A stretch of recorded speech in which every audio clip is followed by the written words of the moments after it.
Bonjour et bienvenue sur une nouvelle vidéo sur ma chaîne YouTube, la chaîne du Frussien. Et sur cette chaîne YouTube, sur ma chaîne YouTube, je vous parle principalement de la Russie d'aujourd'hui. La Russie d'aujourd'hui dans ses incroyables réalités et ses contradictions bien souvent difficiles à comprendre. Et pour mieux comprendre la Russie d'aujourd'hui d'ailleurs, je vous invite à télécharger mon livre blanc gratuit. J'ai écrit un livre blanc, il est gratuit, je mettrai le lien vers le livre blanc pour pouvoir le télécharger dans le descriptif de la vidéo et dans le premier commentaire. Donc allez-y, vous ne risquez rien, le livre blanc est gratuit et j'y décris les réalités de la Russie d'aujourd'hui, une Russie bien souvent méconnue et bien souvent excessivement critiquée, une Russie dont l'image ne correspond absolument pas à sa réalité. Alors nous sommes aujourd'hui le 15 août 2024, je suis rétamé, depuis le 1er juillet j'ai accompagné énormément de gens pour visiter la Russie. On a eu notre premier voyage de groupe, le Ruspatrip. Vous pouvez suivre le voyage sur Telegram, je mettrai également le lien. Et j'ai fait à peu près 500 km à pied en 6 semaines dans Moscou et banlieue. 500 km à pied, voilà, mes pauvres jambes sont fatiguées. Mais en tout cas, les gens qui sont venus ont énormément apprécié ce qu'ils ont vu. Alors justement, aujourd'hui, une vidéo pour vous parler d'un sujet qui, moi, me semble important. Il y a beaucoup de gens qui sont en train d'arriver en Russie, qui sont en train de mettre un pied en Russie pour des raisons professionnelles, personnelles ou les deux.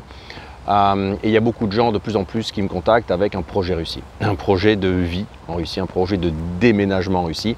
Et j'aimerais donc revenir sur ce stade du projet Russie. Et sur ce stade du projet Russie, je pense que pour le mûrir, avant de le réaliser, pour l'envisager en fait, je pense qu'il est nécessaire de se poser les bonnes questions. Et des fois, j'ai l'impression que les gens qui viennent, même les gens qui me contactent, avec qui je parle à distance par internet, qui ont un projet Russie, sont des gens qui ne se sont peut-être pas posés dans l'ordre, à ce qui me semble être moi les bonnes questions à se poser dans l'ordre. La première des questions qu'il faut se poser, la toute première des questions qu'il faut se poser avant d'envisager de déménager, vivre en Russie, pour vous qui êtes Canadien, Français, Belge, Suisse, je ne sais pas, la première question qu'il faut se poser, c'est est-ce que vous êtes vraiment prêt à ne plus vivre chez vous? Alors vous allez me dire oui, ouais, je comprends. Mais les gens qui n'ont jamais vécu à l'étranger et qui pensent que comme ça, c'est facile de vivre loin de chez soi, c'est facile de vivre dans un environnement différent, c'est facile de vivre dans un autre climat, avec une autre culture alimentaire, avec une autre langue, avec des gens différents, avec une autre organisation de la société, avec une autre administration, avec des autres lois, avec un écosystème en fait entièrement différent, et qui sont prêts donc à se passer de ce qu'ils savent faire chez eux, de ce qui est facile chez eux, de ce qu'ils aiment chez eux, de ce à quoi ils sont habitués chez eux. Souvent, les gens pensent que ça va être facile parce qu'ils partent de l'endroit où ils sont, parce que dans l'endroit où ils sont, il y a des problèmes croissants. Mais c'est pas comme ça en fait. Même si les pesanteurs que vous ressentez de plus en plus chez vous, les pesanteurs que ces gens ressentent chez eux, elles sont de plus en plus lourdes, elles sont de plus en plus pesantes. C'est vraiment des pesanteurs qui empêchent de vivre et d'être bien. Vous extraire, décoller de votre écosystème, de votre pays pour vous poser dans un autre écosystème, vous exposera inévitablement aux pesanteurs locales de ce nouvel écosystème. Et le piège, c'est que ces pesanteurs, on ne les ressent pas en arrivant. On ne les ressent pas tout de suite, on ne les croise pas tout de suite. Elles viennent, elles apparaissent au fur et à mesure, plus ou moins rapidement. Et donc souvent, on s'aperçoit d'une réalité qui n'est pas forcément celle qu'on envisageait. Donc la première chose, c'est vraiment être sûr qu'on est prêt à ne plus vivre chez soi. Et ça, c'est une question fondamentale à se poser. Une deuxième question fondamentale à se poser, je pense, c'est est-ce que vous aimez la Russie? Est-ce que la Russie, c'est quelque chose qui vous plaît? Est-ce que la Russie, c'est fait pour vous? Parce que la grande question, partir de chez soi, c'est une chose. S'extraire, décoller, c'est une chose. Mais vous poser dans une autre planète, cette planète, il faut la choisir. Donc c'est pas je quitte la Terre parce que j'en ai marre et puis je vais me poser sur Jupiter, Mars ou la Lune, on verra. Ben non, ça marche pas. Donc la question, c'est le sujet Russie. Qu'est-ce que la Russie en fait représente pour vous et quelles sont les choses qui vous intéressent en Russie? Est-ce que c'est le climat? Est-ce que c'est la langue? Est-ce que c'est la culture? Est-ce que c'est la politique? Est-ce que c'est la nourriture? Est-ce que c'est quelqu'un? Une femme russe, un homme russe? Est-ce que c'est... voilà, qu'est-ce qui en Russie vous plaît? Parce que pour venir vivre en Russie, la Russie a longtemps été une terre d'émigration. Les gens partaient de Russie, les gens russes qui pouvaient aller vivre dehors. Évidemment, c'était avant, les conditions de vie n'étaient pas les mêmes, la Russie était plus pauvre, l'Occident allait mieux. Donc maintenant, c'est l'inverse. Mais globalement, il y avait quand même les Russes qui vivaient en Russie ressentaient de terribles difficultés à vivre en Russie. La vie en Russie est rude, elle est par beaucoup d'aspects dure aussi. Elle a ses difficultés, elle a ses pesanteurs. Donc la question c'est, votre point d'accroche sur la Russie c'est quoi? Habiter chez Poutine, moi c'est ce que j'ai fait il y a 16 ans, mais Poutine n'est pas éternel. Donc on verra l'après-Poutine bien sûr. Mais globalement, est-ce que c'est la dimension idéologique pure? Est-ce que c'est la dimension économique? Vous allez chercher à créer du business. Est-ce que c'est émotionnel, sentimental avec quelqu'un? Il faut vraiment vous assurer que le projet que vous allez vouloir réaliser en Russie, il soit fiable et qu'il y ait un point d'attraction fort de la Russie sur vous. Et que vous soyez surtout prêt d'accepter ce qu'est la Russie. La Russie, c'est un pays qui est très fantasmé. C'est un pays qui est très mal connu, qui se vend très mal. C'est un pays qui n'est pas ce qu'on dit qu'il est. Mais pour un certain segment de population, c'est un pays qui est excessivement, sans doute, je pense, idolâtré et excessivement fantasmé. Donc c'est pour ça que moi, j'accompagne par le biais du ruspatourisme et de la ruspatriation et du ruspatour et du ruspatrip, c'est que tous ces modules, en fait, individuels en groupe, ils vous permettent de venir voir la Russie. C'est la dimension touristique, mais surtout de parler avec moi. Et moi, je vous décrypte les réalités russes, je vous montre les choses, je vous dis à quoi ça correspond, je vous explique les problèmes, je vous explique les niveaux de salaire, je vous explique les difficultés de vie qu'ont les gens qui vivent en Russie. Donc l'objectif, c'est de vivre en Russie, de venir en Russie, mais d'avoir quelqu'un, un expert qui vous explique, moi, qui vous explique aussi concrètement qu'est-ce que ça veut dire en Russie, ça, comment ça se passe. Donc voilà, donc c'est de vous montrer les points forts, bien sûr, mais de vous montrer aussi les points faibles, les difficultés. Et de tenter de vous projeter à mieux comprendre comment vous vivriez, vous, lors de votre immigration en Russie. Avec les difficultés qu'il y aura, que ce soit la langue, que ce soit l'hiver, que ce soit le climat, que ce soit la nourriture à laquelle il faut s'adapter, etc. Donc, globalement, vraiment se poser les bonnes questions. C'est, est-ce que je veux vraiment habiter loin de chez moi? Pas facile, hein, à 50 ans de quitter son pays, de se réhabituer à des nouvelles réalités. Pas facile d'être un étranger. Hein. Pas facile d'être un étranger, d'être toujours dépendant d'un titre de séjour, de papier, de risques administratifs. Pas facile tout ça. La deuxième chose, c'est est-ce que vraiment, quel est le magnet que la Russie a sur vous? Qu'est-ce qui vous fait choisir la Russie? Si c'est que fuir la France, ça ne va pas suffire. Ça va suffire temporairement, mais ça ne va pas suffire sur la durée. Parce que la Russie, il faut l'aimer pour traverser les épreuves qu'elle vous fera traverser, que ce soit sur le plan administratif, que ce soit sur le plan économique avec des montagnes russes permanentes, que ce soit sur le plan du climat qui est très difficile quand même, il ne faut pas se mentir, neige et manque de lumière. Donc il y a quand même des lourdeurs, il y a quand même des difficultés. La Russie est un pays dont l'écosystème change rapidement, il faut toujours s'adapter. Ça nécessite énormément de souplesse mentale on vit les montagnes russes en Russie. On n'a pas une vie lente, ennuyeuse et sans émotion. On est souvent dans l'émotion, on est souvent dans la surprise, la crainte, le stress. Donc la Russie, c'est un pays très vivant là-dessus. Et la question, c'est est-ce que ça, c'est fait pour vous? Et est-ce que vous êtes prêt à subir tout ça? Voilà. Donc il faut vraiment aimer la Russie, il faut avoir quelque chose qui vous plaise en Russie. Est-ce que ça peut être le pays, ça peut être les gens, ça peut être une femme, ça peut être un homme. Et là encore, vous, mesdames, vous tapez pas Roger parce que vous divorcez de Jean-François. Non, vous divorcez de Jean-François pour des raisons, mais vous allez vers Roger parce que Roger, il a énormément de points forts. Hein. Pour les hommes, c'est pareil. On ne quitte pas Valérie uniquement...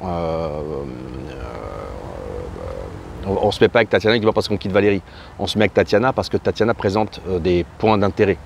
Voilà, donc c'est pareil pour la France et la Russie. Quitter la France, c'est la moitié du chemin. Choisir la Russie, c'est l'autre moitié. Et cette autre moitié de chemin, il faut la réaliser. Il faut l'envisager, il faut être sûr que ce soit la Russie, il faut être sûr que ça vous plaise, il faut être sûr que les épreuves de la Russie, vous acceptez de les traverser en vous disant oui, mais en échange, j'ai ça.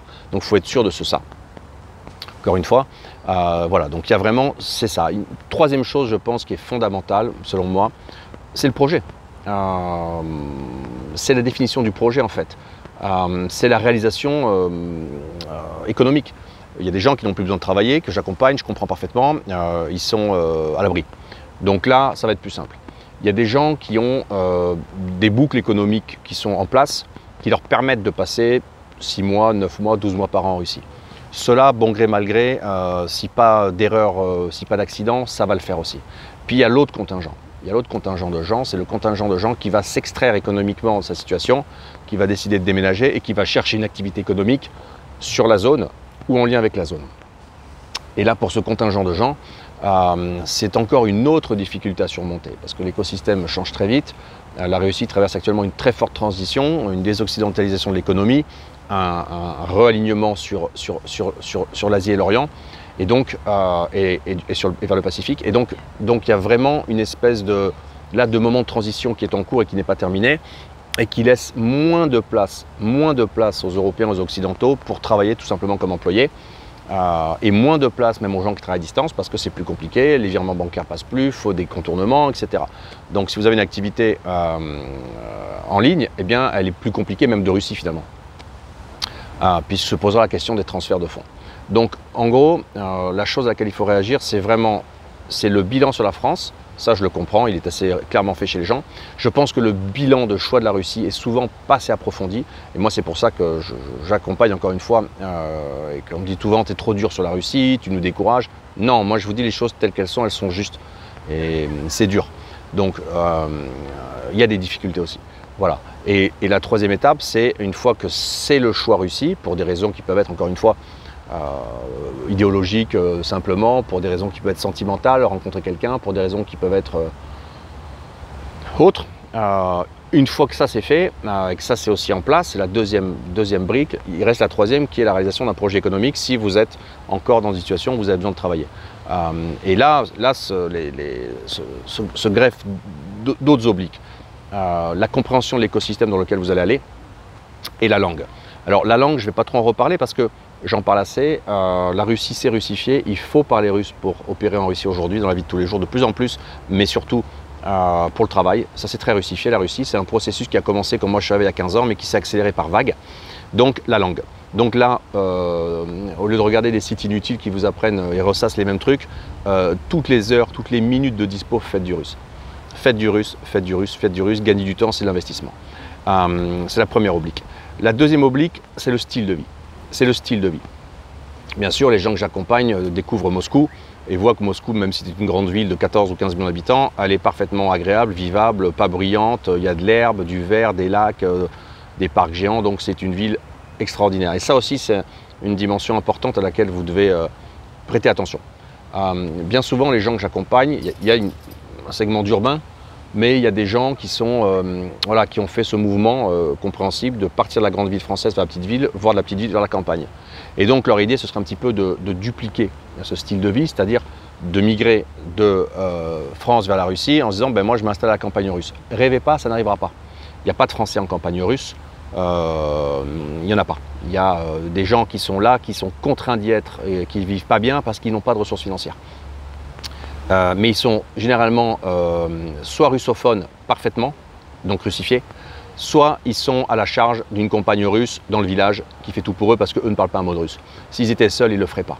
Donc de toute façon, s'installer dans les campagnes, vous ne le ferez pas pour des raisons techniques, logistiques, climatiques, de rudesse de vie, vous ne le ferez pas. Il y a les petites villes et les moyennes villes. Moi, je déconseille. Pourquoi? Parce que c'est pas comme en Europe. On n'a pas les campagnes. Dans les campagnes, on n'a pas les villages comme en France. Dans les petites villes, c'est souvent des villes soviétiques dans lesquelles il n'y a pas grand-chose en fait de centre d'intérêt. C'est la ville de résidence et de travail, voire de la ville industrielle ou de la ville purement basée autour d'une zone d'activité économique. Donc globalement, dans les petites villes russes, il n'y a pas grand-chose à faire. Et vous avez un segment de population qui lui est très peu anglophone, qui ne sort pas de Russie, vous allez être une sorte d'alien au milieu. Alors restent les moyennes villes, les villes de 500, 700 000 habitants, et restent les grandes mégalopoles, les villes de plus d'1 million d'habitants, dans lesquelles plausiblement vous terminerez, parce que depuis 25 ans depuis 20 ans que j'observe la Russie, je vois que les Européens ne font vivre que là en fait. Pourquoi? Parce que dans ces villes, vous allez trouver beaucoup plus d'infrastructures de bonne qualité, vous allez pouvoir avoir un très bon niveau de vie, bénéficier d'un style de vie sans les nuisances qu'on connaît en Occident. Ça va être plus simple sur le point de vue des restaurants, d'alimentation, des courses en général, parce que vous allez trouver plus de produits qui correspondent à ce que vous avez l'habitude d'eux. Et puis voilà, donc globalement, de toute façon, pour commencer à comprendre la Russie, ça passe par les grandes villes. Et une fois que vous serez un peu plus russophone et bien plus russifié, ou l'inverse, ou les deux, il vous sera beaucoup plus simple en fait de vous déplacer vers des zones plus isolées, plus russo-russes peut-être. Mais encore une fois, ça dépendra aussi beaucoup de votre maîtrise de la langue. Ça dépendra aussi beaucoup de votre activité économique et de votre style de vie. Si c'est un homme qui veut venir se marier et bosser en Russie, ça va se passer à Moscou. tout simplement. Peut-être dans une ville comme Saint-Pétersbourg, voilà, mais ça va s'arrêter là. Bosser en local, il n'y a pas beaucoup d'opportunités, et à partir du moment où vous avez goûté au plaisir des grandes villes russes, vous allez vous dire qu'on y est bien, puisque finalement il y a tout le bon de la ville sans tout ce qu'il y a de mauvais de la ville. Donc globalement, allez vous mettre dans des campagnes isolées, reculées, enneigées avec des routes dangereuses, très peu de chance. Et puis convaincre une nouvelle conjointe russe qu'il faut partir dans la campagne, non, elle, sa logique, c'est de s'installer en ville pour la carrière et pour le confort et surtout pour l'avenir des enfants. Parce qu'il y a ça aussi. Pour tous les gens que j'accompagne qui ont des enfants, que ce soit des enfants qui vont être faits avec un conjoint russe ou que ce soit des familles franco-françaises qui arrivent actuellement et qui sont en recherche d'installation et de sédentarisation, il faut aussi que les enfants soient dans un environnement de bonne qualité et qui va convenir à leur dimension propre à eux, qui est une dimension malgré tout internationale. Donc ça passera par Moscou. Voilà, c'était un petit peu la vidéo du jour. Ça évolue bien la Russie là, hein. On est 5% de croissance, tourisme, on relance le tourisme avec les Russes Patour. On est les premiers à avoir lancé un groupe touristique d'Européens depuis l'opération militaire spéciale. Le deuxième voyage commence bientôt. Partagez cette vidéo à qui vous voulez, likez, abonnez-vous à ma chaîne, suivez-moi sur Telegram aussi. Vous pouvez, je répète, télécharger mon livre blanc gratuit. Je mettrai le lien dans le descriptif de la vidéo. Ce livre blanc que j'ai écrit qui vous parle des réalités de la Russie d'aujourd'hui et vous permet de mieux comprendre ce qu'est la Russie. Et je vous invite derrière son téléchargement et sa lecture à me contacter et à avoir une discussion avec moi et à venir visiter la Russie, à venir voir ce qu'est la réalité de la Russie d'aujourd'hui. C'est tout pour aujourd'hui. Je vous dis à très bientôt pour une nouvelle vidéo sur la chaîne du Prussien.